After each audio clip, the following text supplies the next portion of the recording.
Check for sound. Check for power. All systems online.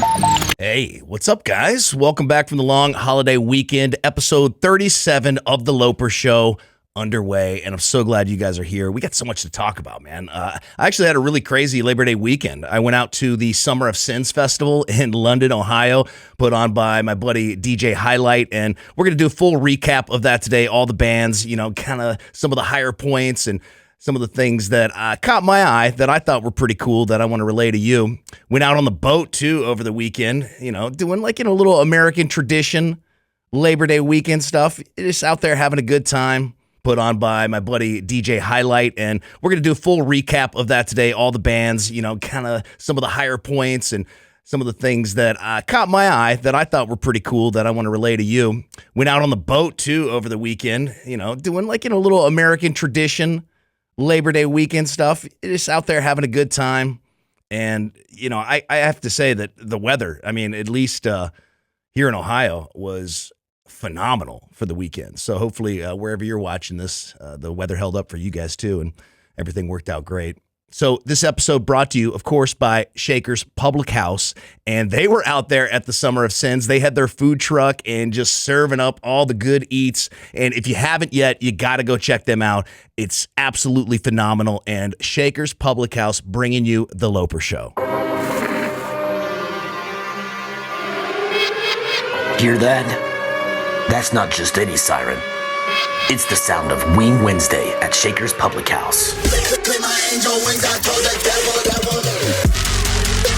Every Wednesday, when the siren hits, the dollar wings drop. All day, no limits, just flavor. And don't miss Power Hour every single day from 5 to 6 p.m.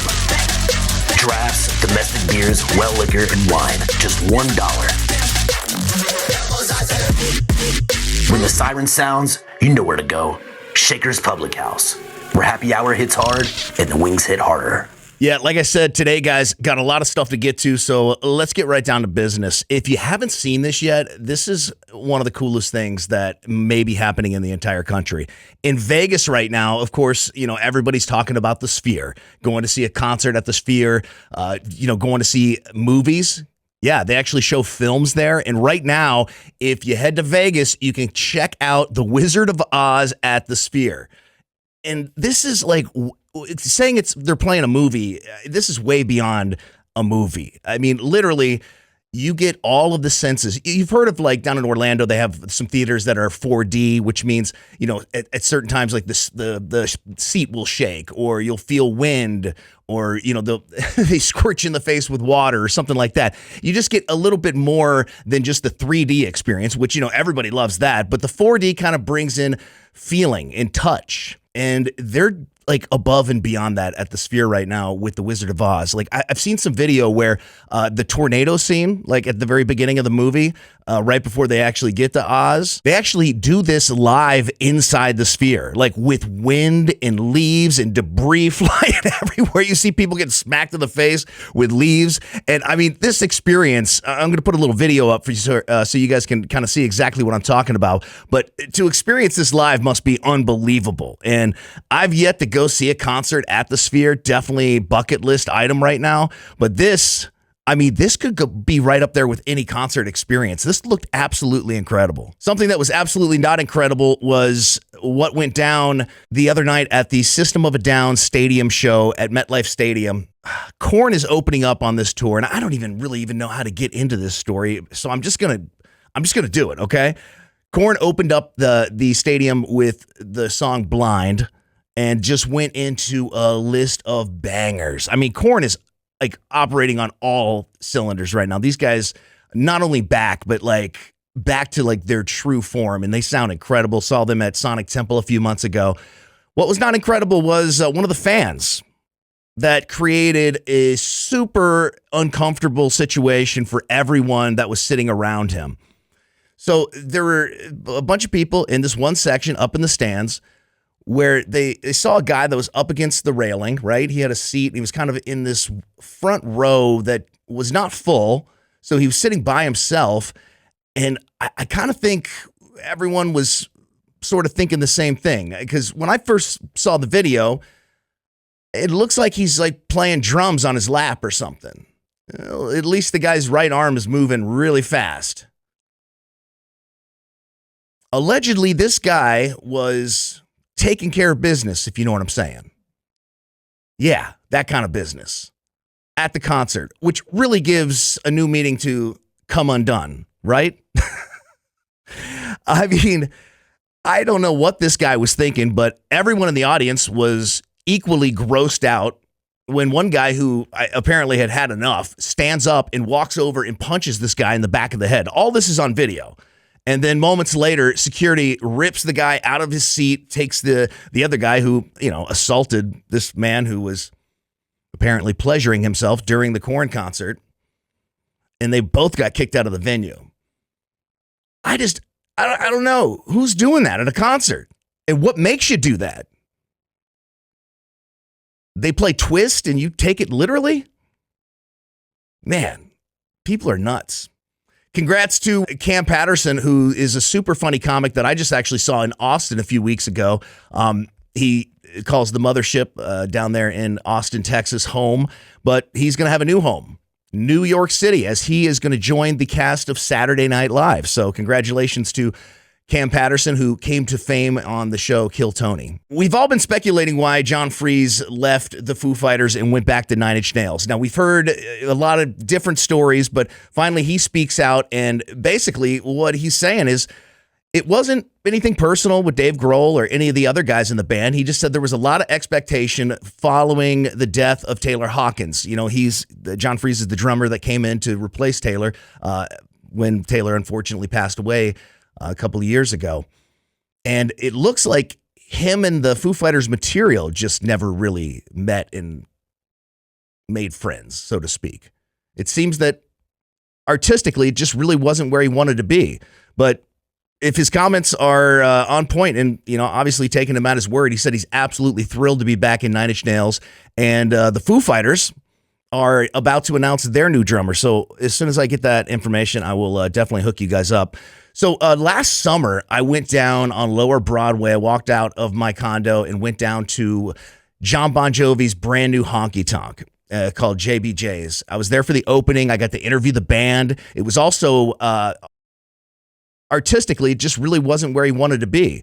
But if his comments are on point and, obviously taking him at his word, he said he's absolutely thrilled to be back in Nine Inch Nails. And the Foo Fighters are about to announce their new drummer. So as soon as I get that information, I will definitely hook you guys up.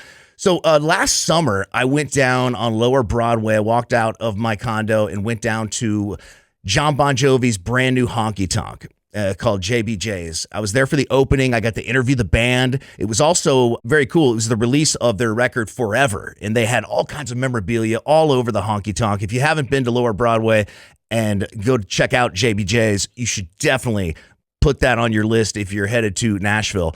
Definitely a cool place and really neat for Bon Jovi fans. I mean, some of the memorabilia that they have there is one of a kind that you're not going to see anywhere else. Not the Rock and Roll Hall of Fame, not a Hard Rock Cafe. You're only going to get it there on Lower Broadway at JBJ's. But the album Forever came out, charted really well the first week, and then, like a lot of classic bands, it just kind of faded off and was no longer on the chart, and you didn't really hear too much about it. And with John being in a condition where he was not really able to perform live, there was no tour that followed the Forever record. But it looks like they're going to release a brand new edition of this. This is going to be like Forever Revisited, and he's not coming alone. Yeah, they're going to re-record all of the songs, and they have tons of guests on here, like Joe Elliott from Def Leppard, Avril Lavigne, Jelly Roll, Bruce Springsteen. I mean, super cool. And they actually have a song out right now that you can stream called Red, White, and Jersey. So go check that out from Bon Jovi. But man, I thought the record was actually pretty good. Like sometimes these bands will put out records and you're like, kind of on the fence about it a little bit. I thought Forever was a pretty killer record. And I like the idea of revisiting the record and having other musicians kind of contribute to the record and give their spin on the record. And you kind of get a different look for songs that, you may have liked before, but man, the revisited version might be really sick. And what is a Bon Jovi Jelly Roll? collab sound like? And ironically, that was one of the questions that I asked John at the Honky Tonk opening that day, was if he ever thought he would collab with other musicians that are based in Nashville. And I brought up Jelly Roll's name, and lo and behold, it does look on this list like a lot of some of the usual suspects around Nashville. You see Avril Lavigne out a lot in Nashville, and yeah, I think a collab with Bon Jovi and Avril is going to be sick too. So we'll get this record very soon, and as soon as we do, I'll do a full review on it. So at the top of the show, I told you I went out this weekend to the Summer of Sins Festival, which was absolutely incredible. My buddy DJ Highlight and his partner Jackie Fresh, they put on this festival, and I mean, it was nothing short of amazing. And I'll tell you why I thought that was, I go to a lot of festivals. I've been a part of a lot of festivals. I've been on the actual promoter side of the festivals, helping put them together, booking the bands, getting everybody in place day of the show. Definitely not an easy task. And this 2-day festival in London, Ohio was so smooth and absolutely amazing. I mean, like, everybody there was super good spirits. I don't think I saw one fight. I didn't see anyone getting taken away by the police or anything like that. It was kind of the opposite. It was like this big love fest and just an experience for people that love that kind of music where, of course, it was a lot of hip hop and country infused style of music. A lot of, the white rappers descended on London, Ohio in one fell swoop. And I'll tell you, if that is your thing, Summer of Sins was definitely a home run. The first day was a lot of artists that were up and coming, a lot of artists that people may or may not have been familiar with. I think more on the not familiar with side. And it was just kind of like a really cool exploration day, a day to kind of get used to the festival. They had tons of food trucks out there, and it was a really cool experience to discover new music and get these artists that might not have a platform on that scale a chance to be on a stage in front of fans of Yellow Wolf, fans of Doobie, fans of Struggle Jennings, these guys that are well established. And I love when that happens. It's kind of like the little guys win, right? And like I said, the food was absolutely delicious. Let's just talk about some of the food trucks they had out there. Our friends from Shakers, they were out there, and they had their whole setup, and people were eating wings and burgers. Even DJ Highlight actually debuted his brand new food truck out there, a smash burger food truck. And my boy Jerry G was up from Nashville with the Rollin' with Jelly food truck, which is Jelly Roll's a partner with Jerry. And I mean, they have some really unique stuff on that food truck, from fish sandwiches to hamburgers to jelly donuts in the evening. Oh, yes. And they were good, man. And like I said, there were just so many people out there having a great time. And it was one of those festivals where London, Ohio, if you've ever been to this major metropolis, ladies and gentlemen, I say that jokingly, there's not a lot of places to stay. Okay, so most of the people that were there for the entire weekend were doing the whole camp experience. So I hopped on a golf cart with a Doobie at one point. And also we had another golf cart following us out where Who the Fuck is Just in Time, who's another artist that was out there. We were playing a little smash 'em up golf cart action, just going around to all the different campsites, saying what's up to people, visiting with people. And like I said, man, just the love that people had for the festival and the artists. The artists at this festival were so accessible. If you were a fan and, you came from long distances, I was talking to people from like Jersey. There were people there from Vermont. I saw somebody from Washington State.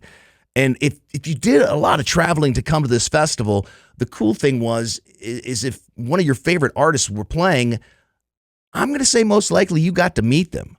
And it wasn't just like in one of these, you buy a meet and greet experience where you pay and then you can go and meet the artist.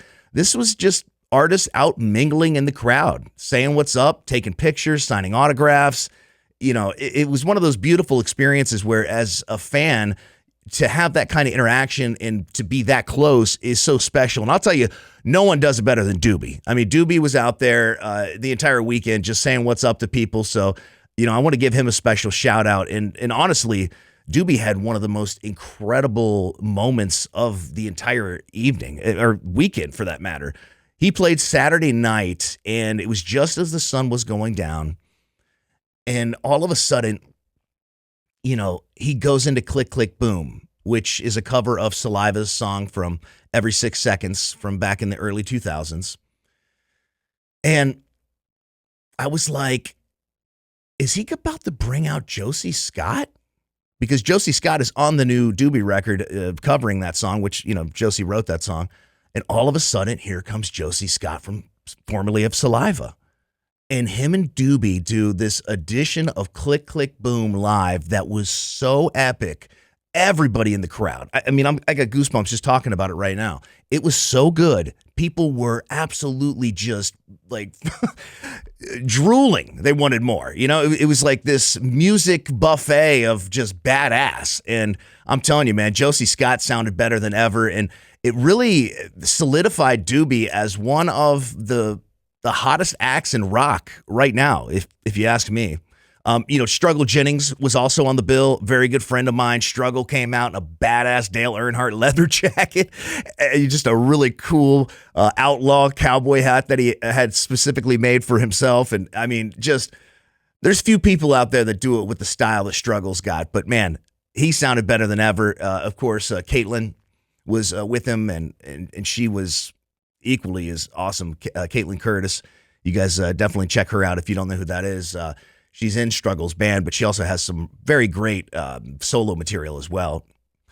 And I'm telling you, Struggle brought the house down, man. It was a perfect way because he was on just as the sun was going down. So the sun was up when he started, and just as he was ending, the sun was going down fully. So it was like one of those sets where you got a beautiful sunset. You got Struggle on stage putting it down, and it just led into one of the coolest nights that I've had in a while. Yellow Wolf was the headliner on Saturday, and Yellow Wolf is just on a different level these days. Now, he had songs with a bunch of people that were on the bill, like Caskey. He came out with Struggle. He came out with Doobie. And it was one of those things where you might not get to ever hear those songs live, ever, except in a setting like this where all of these artists that have collabed together are actually there. And Yellow Wolf is a huge artist, right? He didn't have to come out with each and every artist. He doesn't need that shine. But he's the kind of guy that he'll give it to the artists that are not, maybe not headliners yet, but they're working their way up. And, to have somebody co-sign like that, like a Yellow Wolf, to be on stage with you, that's a real cool experience at a festival like that. Like when he came out with Caskey, it was sick, man. They both they did one of my favorite songs, and it just sounded so good. And I didn't really imagine, unless they went on tour together, that I would ever hear that live. And boom, you got it at the Summer of Sins.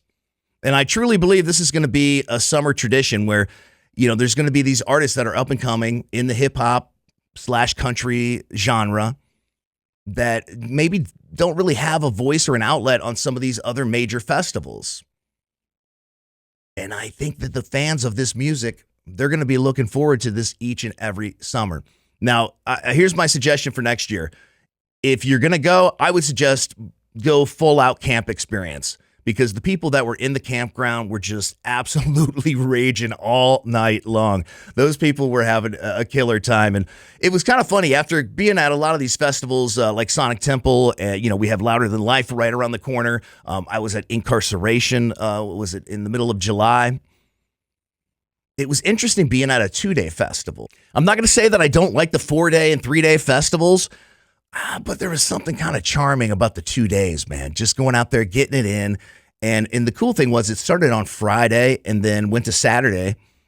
And then, if you were going back to work, even though I know it was a long weekend and most people were off on Monday, but you felt like you still had a full weekend ahead of you, and you got to go to a festival. So I thought that was kind of cool, the Friday, Saturday deal, because I woke up on Sunday and I was like, oh, man, it's Monday. And I was like, wait, it's not Monday. It's Sunday still. So, you still had so much time to do whatever you wanted. But London, Ohio, great host town. Everybody out there from the police to the mayor, super nice people. And shout out to DJ Highlight, Jackie Fresh, and the whole crew that put Summer of Sins together and made it a festival not only to remember, but you can't wait to go next year. Or at least that's how I feel, man. So I don't want to freak anybody out, but I found this story, and this is kind of wild. A study done by the University of Michigan found that a can of Coca-Cola that is consumed by anyone, they estimate that approximately 12 minutes can be taken off your life, your health life, like the amount of time that you're going to live. So when you start adding up like all the Cokes that you've ever had in your entire life, and listen, I don't really drink soda ever, but I've definitely had, I've had Coke over the years. The study also warns of higher risks of chronic disease. So the risk of drinking Coke and the potential that you could actually get a chronic disease is much higher than if you just don't. They said that the drink slowly chips away at the quality of life. Obviously, the show not brought to you by Coke today, but just something that you might want to take with you after watching. If you're a big fan of TV, I thought this is kind of neat. The prequel to the movie It, yes, with Pennywise the Clown, is set to debut on HBO October 26th, and kind of unprecedented. It's called Welcome to Dury, by the way. It's already been picked up for a second season, and season 1 hasn't even aired yet. So shout out to those guys. It must be an incredible experience. I can't wait to watch it. I know that right now I'm kind of deep into Wednesday, so as soon as I finish that, I'll give you guys a review on Wednesday, the series as well on Netflix. All right, so speaking of Halloween and monsters and everything that is horror, I'm into it. So Universal Horror Unleashed, which is the basically Halloween Horror Nights of Las Vegas now. Traditionally Orlando and Hollywood, California, home of both Universal Studios, has had Halloween Horror Nights for 36 years now. And I was lucky to go to many of them. I went last year, and it was an incredible experience. This year in Orlando is going to be nuts with the addition of the Terrifier house. But let's talk Las Vegas for a second, though. Universal Horror Unleashed in Vegas. Had a friend go out and gave me the full rundown. So this is in an area that they're calling Area 51, okay? And they're kind of trying to build this area up in Las Vegas where you're going to have like a one-stop destination. So if you go out for the night and you go to Horror Unleashed, you can go to dinner, you can have some drinks and just have an incredible experience within these 4 haunted house experiences themselves. And the 4 different themes that they have going on in Vegas right now for Horror Unleashed is the Universal Monsters, the Texas Chainsaw Massacre, Scarecrow the Reaping, and the Exorcist House. Now, my buddy that went out said it took just about like an hour 30, hour 45 minutes to do the entire experience. He said he went out, he had some drinks. There's actually a bar inside there where they're trying to scare the crap out of you even inside the bar. And so as you're waiting to go into the haunted houses, you can have a drink, you can kind of get loose, have a good time, take some pictures. And the whole experience, I was kind of glad to hear that it wasn't like, this 3 to 4 hour experience where you're, kind of roped into being there all night long. I thought an hour 30, hour 45 minutes was perfect amount of time. And I'm stoked to go out, man. Universal Horror Unleashed in Vegas officially opened. If you go, I want you to leave it in the comment section below and let me know what you thought. Hey, just once again, want to say what's up to everybody that I ran into out at Summer of Sins this weekend. Had so much fun out there at that festival. Shout out to my boy Rich Regal, DJ Highlight, everybody that was out there. Who the F is Just in Time? I got to meet a lot of folks that were just names to me before, artists that I've heard some of their music, and then I actually got to spend a couple of days with them. And, I go out there and just, kind of bro down a little bit and have some fun. And it was everything and more that I was really expecting, man. Summer of Sins was definitely super dope. And, it was great to see my entire Nashville crew too, man. It was like Lower Broadway descended on London, Ohio, man. Shout out to Yellow Wolf, Zilla, his manager, who is an incredible guy. My boy Jerry G, Struggle, Caitlin. It was just so great to see everybody. Oh, Miss Mickey, I love you. And listen, guys, if we got a chance to take a picture or kind of hang out for a few minutes, I really appreciate all those moments. And if you ever see me in public, definitely always come up and say hi. I'm accessible, okay, guys?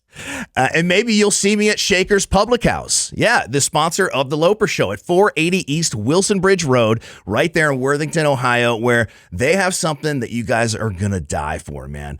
It's called the Power Hour from 5 to 6, and this is maybe the best deal anywhere. It happens 7 days a week from 5 to 6 p.m., like I said, where all the drafts, well liquor, wines, domestic bottles are $1. I mean, does it get any better than that? Winner of the best beer selection in Columbus. They have on Tuesdays half-price boneless wings all day long. On Wednesdays, it's dollar wing traditionals, with the bone in all day long. And coming up, they will be having all kinds of different events and just fun stuff that they have there. Super dog friendly. They have like a little dog area outside on the patio, which is, I know for dog owners and dog lovers alike, it's kind of a good time. So check it out when you guys get a little hungry. Just remember Shaker's Public House. Guys, thanks so much for watching. If you haven't yet, subscribe to the channel, click the notification so that way when I drop a video, you guys will be notified. And thank you so much for supporting the show, man. You guys have made this podcast blow up. And literally, I couldn't do it without you guys. So we'll see you on the next one, where I'm hoping that my guest is the one and only Josie Scott, formerly of Saliva. We're going to find out what he's up to. I know he's planning a new band. So episode 38 coming your way next week. Thanks so much for watching, guys.